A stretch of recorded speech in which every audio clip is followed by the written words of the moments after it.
Calanque du Méjean. C'est un très beau tombant de 150 mètres de long sur à peu près 20 mètres de haut.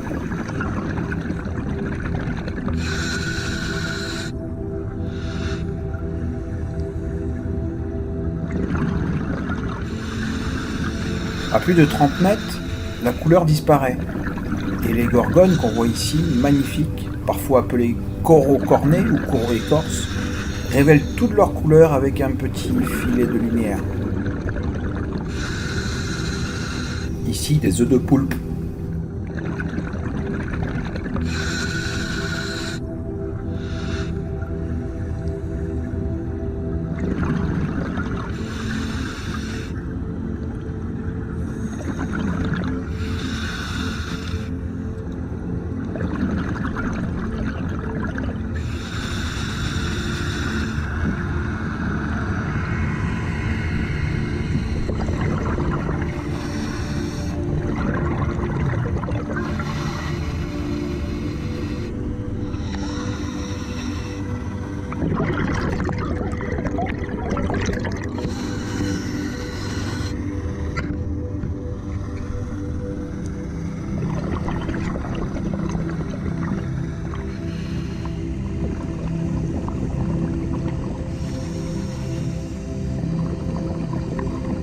Tiens, un prédateur nocturne, la murène. Attention à ne pas se faire mordre, car les dents de la murène sont porteuses de germes.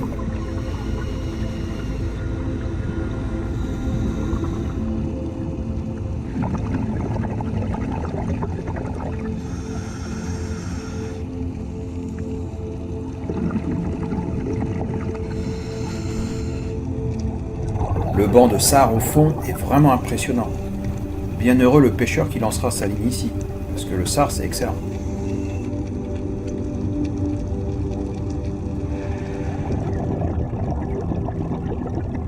Encore une murène qui se croit bien planquée. Bof bof.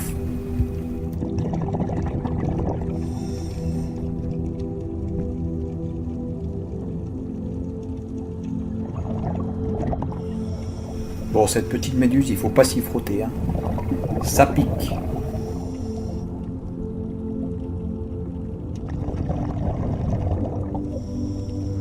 Allez, descendre vers presque 55 mètres de profondeur pour découvrir l'épave de la Drôme.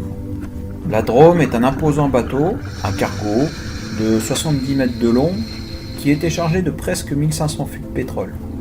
Lorsqu'il arriva dans le chenal de sécurité de la rade de Marseille, il entra en collision avec une mine qui explosa avec grand fracas au milieu de la côte. La puissante explosion causa la mort de 26 membres d'équipage et entraîna directement le navire vers les fonds, victime de cette mine déposée un peu plus tôt par un sous-marin allemand.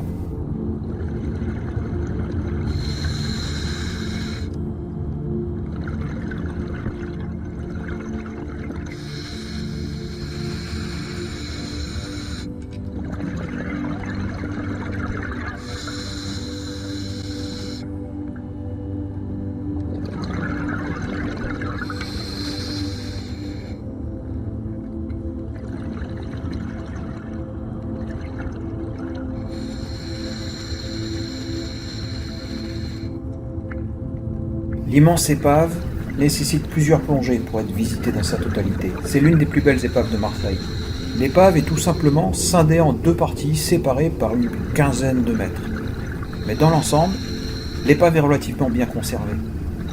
Il est toujours possible d'observer les deux canons de 75 mm à sa proue, comme celui de 65 mm à sa poupe.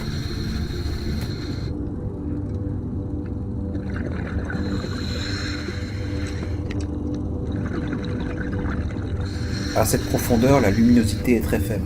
La lampe torche est quasiment obligatoire pour pouvoir contempler certains détails.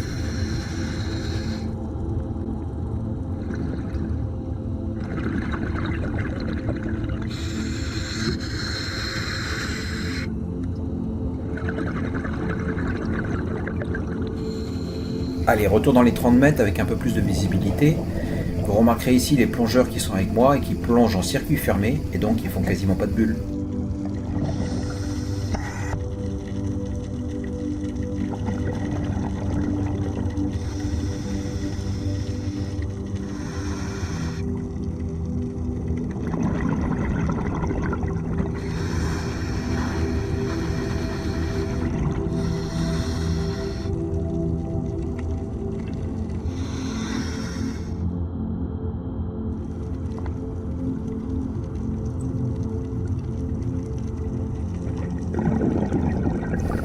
garde toujours le territoire.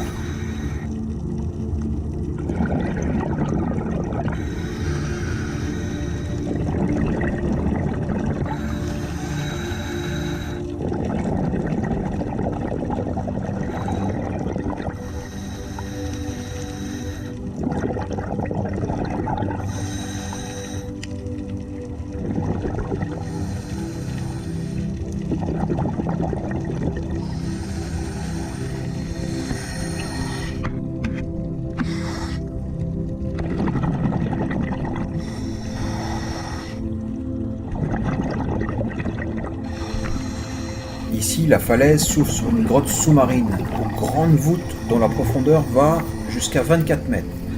La grotte doit son nom à la grande quantité de corail qui tapisse ses fonds. C'est vraiment magnifique.